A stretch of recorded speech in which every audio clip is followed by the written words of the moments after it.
Good morning student. 11th class की जो economics की बुक है वो हम चैप्टर वाइज आज से स्टार्ट करने वाले हैं। तो 11th इकोनॉमिक्स में आपकी दो बुक होती हैं। फर्स्ट बुक होती है आपकी भारतीय अर्थव्यवस्था का विकास और दूसरी बुक होगी आपकी स्टैटिस्टिक्स यानी कि सांख्यिकी की। तो क्योंकि आप लोगों के पास भी बुक होंगी और यहाँ पर जो फर्स्ट बुक है आपकी वो थ्योरेटिकल है, इसलिए उसे हमें नोट्स के साथ साथ रीड भी करना पड़ेगा। तो यहाँ पर आज मैं आपको इसकी फर्स्ट यूनिट करवाऊँगी जिसमें हमारे पास कुल मिला के 6 लेसन हैं। ठीक है, तो हर यूनिट में से कम हम पहले 2-2 लेसन करेंगे या फिर हम ये करेंगे कि हम 2 यूनिट एक साथ कर लें। ठीक है, तो आज से हम शुरू करते हैं पहला यूनिट इसका, जिसका नाम है स्वतंत्रता की पूर्व संध्या पर भारतीय अर्थव्यवस्था। तो चलिए शुरू करते हैं हम अपना फर्स्ट चैप्टर। लेकिन चैप्टर शुरू करने से पहले आपको ये याद रखना है कि चैप्टर मैं आपको केवल समझाने के लिए पढ़ा रही हूँ और मैं साथ में इसको जो करने का तरीका होगा वो भी मैं आपको बताऊँगी। लेकिन इसके जो नोट्स बनेंगे, अगर आप बनाना चाहते हैं खुद से नोट्स, तो जो मैं बोलती जा रही हूँ कि हाँ भाई यहाँ पर इसकी डेफिनेशन आएगी, इसके बाद इसके पॉइंट्स आएंगे, उसको उसी तरीके से आपको बनाना है। नहीं तो हम इस वीडियो के डिस्क्रिप्शन में एक PDF सेंड मैं करूँगी जिसमें आपको कॉपी के नोट्स भी मिल जाएंगे। तो या तो आप खुद से नोट्स बना सकते हैं जैसे जैसे मैं समझाती जा रही हूँ, और अगर खुद से नोट्स बनाना नहीं चाहते तो मैं आपको नोट्स की जो PDF है वो शेयर करूँगी, तो आपको उसी तरीके से आंसर करना है। ठीक है,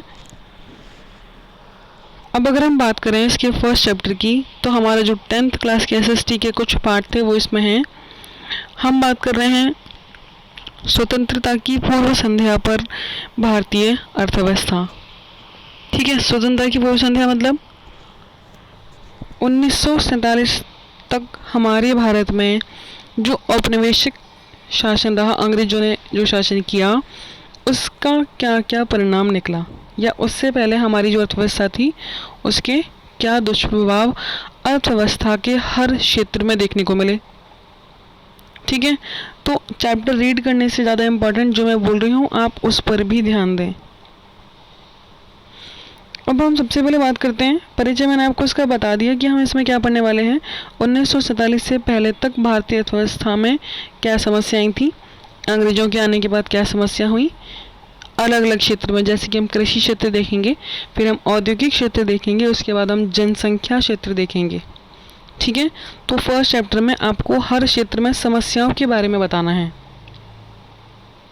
चलिए बात करते हैं औपनिवेशिक शासन के अंतर्गत निम्न स्तरीय आर्थिक विकास उस समय कैसा था। देखिए, मैं इसका जो परिचय का सेकंड पैराग्राफ है यहाँ से पढ़ना स्टार्ट कर रही हूँ।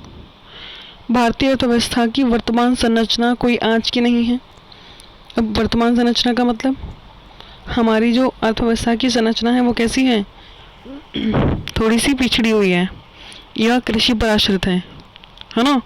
इसके मूल सूत्र तो इतिहास में बहुत गहरे हैं, विशेष रूप से उस अवधि में जब भारत 15 अगस्त 1947 को स्वतंत्रता से पहले 200 वर्षों तक अंग्रेज़ों का गुलाम रहा था। तो आप ही देखिए कि 200 सालों तक भारतीय अर्थव्यवस्था पर इसका क्या असर रहा होगा। उस समय भारत में ब्रिटिश औपनिवेशिक शासन का मुख्य उद्देश्य इंग्लैंड में तेजी से विकसित हो रहे औद्योगिक आधार के लिए भारतीय अर्थव्यवस्था को केवल एक कच्चा माल प्रदाय तक ही सीमित रखना था। अच्छा, इस चीज़ को आप अपनी बुक में अंडरलाइन या नोट कर सकते हैं कि उपनिवेश भारत को क्यों बनाया गया। तो इसमें कह दिया हुआ है कि भारत में जो तेज़ी से विकसित हो रहे थे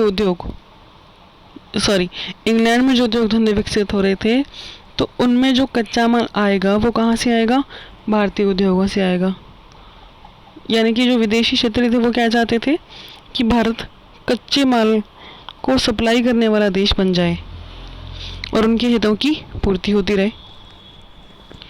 अब उस शासन की अधीनता के शोषक स्वरूप को समझे बिना स्वतंत्रता के बाद के पिछले 6 दशकों में यानी कि 60 सालों में भारत में हुए विकास का सही मूल्यांकन कर पाना संभव नहीं है कि भारत में कितना विकास हुआ।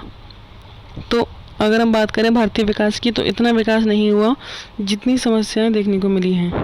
ठीक है, तो भारतीय अर्थव्यवस्था को समझने के लिए हमें सबसे पहले क्या करना है? पहला पॉइंट, निम्न स्तरीय आर्थिक विकास को समझना है। तो देखिए, इसमें अंग्रेजी शासन की स्थापना से पहले भारत की अपनी स्वतंत्र अर्थव्यवस्था हुआ करती थी। जिस समय अंग्रेजी शासन नहीं था, तो आपको पता होगा कि भारत में जो जमींदारी व्यवस्थाएं हैं या सामंती व्यवस्थाएं हैं वो पाई जाती थी। ठीक है, और उस समय जनसामान्य की आजीविका और सरकार की आय का जो मुख्य स्रोत था वो कृषि था। अभी तो हम ये कहते हैं कि सरकार को पैसा कहाँ से मिलता है? हम लोग जो टैक्स पे करते हैं। तो उस समय टैक्स के रूप में क्या लिया जाता था? लगान लिया जाता था। कहाँ से लिया जाता था? कृषि से लिया जाता था, क्योंकि हमारे देश में लगभग 85% से ज़्यादा कृषि कार्य हुआ करते थे। आय का मुख्य स्रोत कृषि था। फिर भी देश की अर्थव्यवस्था में विभिन्न प्रकार की विनिर्माण यानी कि औद्योगिक गतिविधियां हो रही थी। सूती और रेशमी वस्त्र, आधुनिक आधारित और बहुमूल्य मणि रत्न या शिल्प कलाओं से जुड़े कार्य हमारे भारत में किए जाते थे। अब भारत में बनी हुई इन चीज़ों को विश्व के बाजारों में अच्छी सामग्री के प्रयोग तथा उच्च स्तर की कलात्मकता के आधार पर बहुत ही प्रतिष्ठा मिलने लगी। क्या मतलब है यहाँ पर? इसका मतलब ये है कि हमारे भारत में ये जो बहुमूल्य रत्नों के काम किए जाते थे या रेशमी वस्त्रों को बनाया जाता था, मूर्ति कला या शिल्प कला का जो विकास हुआ, विदेशों में इन वस्तुओं की बहुत मांग थी। भारतीय वस्तुओं की मांग विदेशों में धीरे धीरे बढ़ने लगी।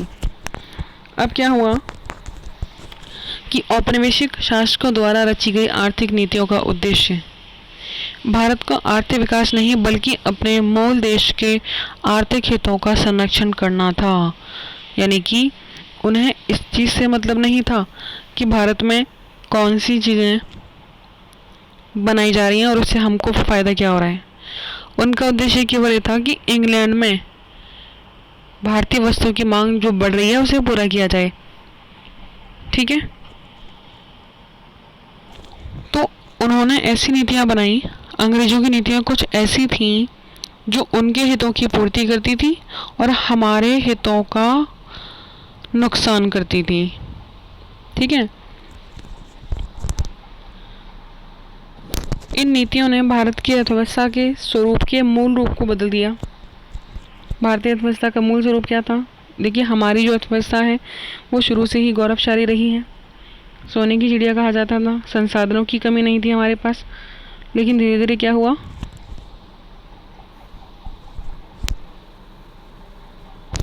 धीरे धीरे ये हुआ कि अंग्रेज़ों की नीतियों के कारण हमारे देश में जो वस्तुएं बन रही थी वो विदेशों में ज़्यादातर बिकती थी और उनसे हमें पैसा नहीं मिलता था। मान लीजिए हम अपना सामान विदेशों में बेच तो दें, लेकिन बदले में पैसा मिलना चाहिए, तो वो पैसा भी हमें नहीं दिया जाता था। ठीक है, तो इसलिए कहा गया है कि भारत इंग्लैंड को कच्चे माल की पूर्ति करने और वहाँ के बने तैयार माल का आयात करने वाला देश बनकर रह गया। यानी कि भारत केवल किसके लिए उत्पादन कर रहा है? इंग्लैंड के लिए। तो इसी का परिणाम निकला कि औपनिवेशिक शासकों ने कभी इस देश की राष्ट्रीय और प्रति व्यक्ति आय का आकलन करने का कोई प्रयास नहीं किया। यानी कि उन्हें इस चीज़ से मतलब नहीं था कि भारत की प्रति व्यक्ति आय या हमारे देश की जो आय है वो कितनी है। उन्हें केवल अपने हितों की पूर्ति से मतलब था। तो कुछ लोगों ने निजी स्तर पर आकलन इस चीज़ के किए कि भारत का विकास किस आधार पर हो रहा है, जिनमें जो अर्थशास्त्री आएंगे वो आपने शायद पहले भी पढ़े हुए हैं। Dadabhai Naoroji, William Digby, Findlay Shirras, doctor VKRV Rao, RC Desai, ये सारे। इन्होंने क्या किया?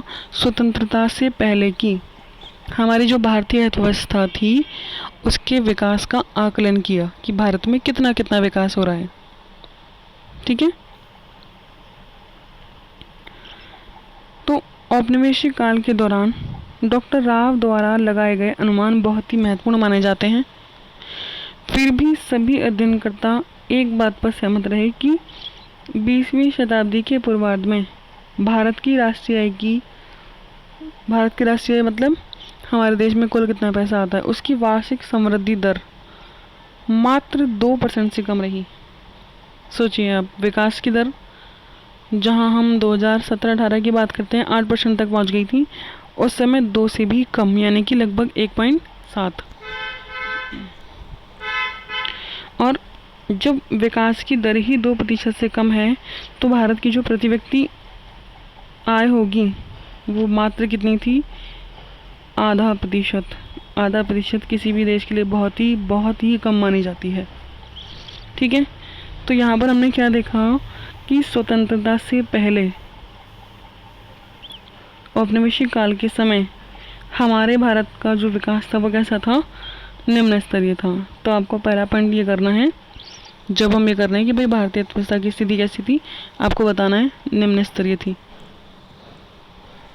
फिर अब हम आते हैं, जैसे कि मैंने आपको पहले कहा था कि हम हर क्षेत्र में भारतीय अर्थव्यवस्था की स्थिति देखने वाले हैं। तो अभी हम क्या करेंगे कि कृषि क्षेत्र में भारतीय अर्थव्यवस्था की स्थिति देखेंगे।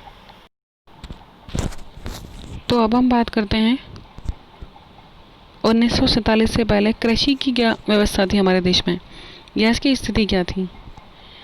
तो ब्रिटिश औपनिवेशिक शासन के अंतर्गत भारत एक कृषि प्रधान अर्थव्यवस्था था, ये हमें पता है। कृषि प्रधान अर्थव्यवस्था होने का मतलब होता है कि भारत में आजीविका का मुख्य स्रोत केवल कृषि ही था, यानी कि हमारे देश के 85% लोग जीविका के लिए कृषि कार्य पर ही निर्भर थे। ठीक है, जो कि ग्रामीण क्षेत्र में की जाती थी। अब प्रत्यक्ष या परोक्ष रूप से कृषि ही रोजी रोटी का साधन थी। अगर कृषि नहीं है या मानसून नहीं है, सिंचाई के साधन नहीं है, तो कृषि भी विकसित नहीं हो पाएगी। और इसका असर किस पर होगा? हमारे देश के 85% हिस्से पर होगा, क्योंकि जब ज़्यादातर लोग एक ही चीज़ पर निर्भर हैं तो वो एक चीज़ सही नहीं होने पर ज़्यादातर हिस्सा ही नुकसान में जाएगा। ठीक है, तो बड़ी जनसंख्या का व्यवसाय होने के बाद भी कृषि क्षेत्र में गतिहीन विकास की प्रक्रिया चलती रही। तो इसमें हमारा कृषि का एक क्वेश्चन होता है कि 1947 से पहले कृषि की गतिहीनता के कारण बताइए। कृषि की गतिहीनता मतलब कि कृषि का इतना विकास क्यों नहीं हो पाया जबकि हमारे पास इतने संसाधन थे। तो इसके कई कारण हैं जो मैंने नोट्स में आपको पॉइंट्स में करवा रखे हैं। पहले हम इसको समझ लेते हैं, नोट्स में आपको शेयर करूंगी इसी के डिस्क्रिप्शन में। यही नहीं, अनेक अवसरों पर उसमें अप्रत्याशित ह्रास या गिरावट भी देखी गई। किसमें? कृषि में। भले ही कृषि अधीन क्षेत्र के प्रसार के कारण कुल कृषि उत्पादन में वृद्धि हुई हो, किंतु कृषि उत्पादकता में कमी आती रही। अब यहाँ पर 1 नंबर का क्वेश्चन ये है कि कृषि उत्पादकता क्या होती है। कृषि उत्पादकता का मतलब कि एक किसान एक दिन में कितना उत्पादन करवा रहा है। तो हमारे देश में उस समय पर संसाधन थे नहीं, तो एक किसान जितना भी शारीरिक श्रम करता था उसका कुछ ही भाग वो उत्पादित करता था, यानी कि उसका जो काम करने का साधन जो उसके पास थे वो बहुत ही कम थे, तो वो कम काम कर पाते थे। कृषि क्षेत्र की गतिहीनता का मुख्य कारण औपनिवेशिक शासन द्वारा लागू की गई भूमि राजस्व प्रणाली थी।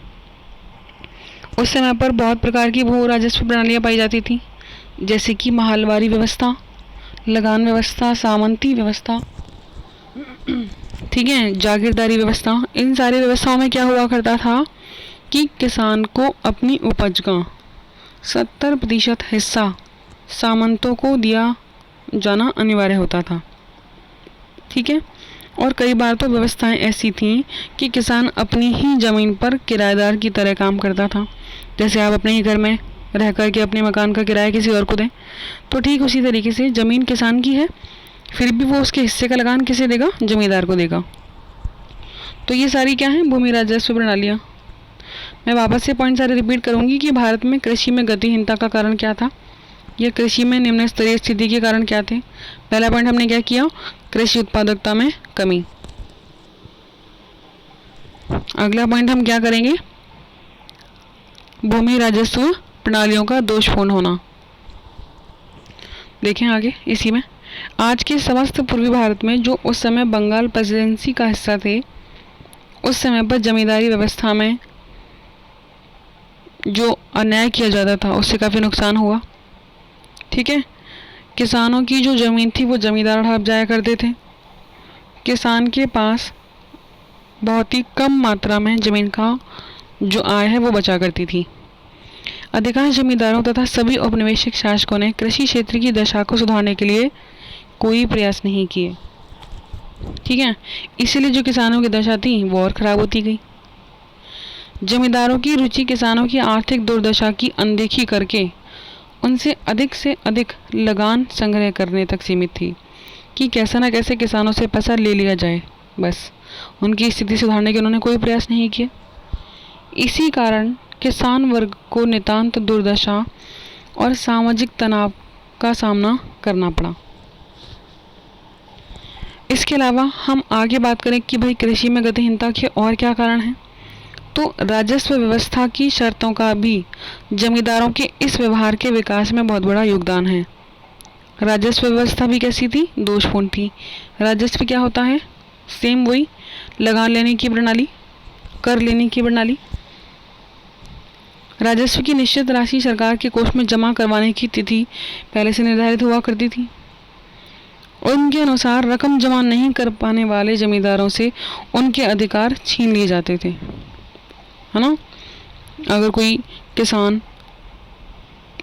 जमींदारों को लगान नहीं दे पा रहा तो अंग्रेज क्या करते थे, जमींदारों से वो पैसा लेते थे। अब जमींदार के पास पैसा तो होगा नहीं, तो जमींदार किसे परेशान करेगा, किसानों को, क्योंकि जमींदार तो कौन है, वो मीडिएटर है। साथ ही तकनीकी के निम्न स्तर, सिंचाई की सुविधाओं के अभाव और उर्वरकों का शून्य प्रयोग भी कृषि उत्पादकता के स्तर को बहुत निम्न रखने के लिए उत्तरदायी था। तो आगे बढ़ने से पहले आपको क्या करना है, कृषि में गतिहीनता के कोई 5 कारण बताने हैं।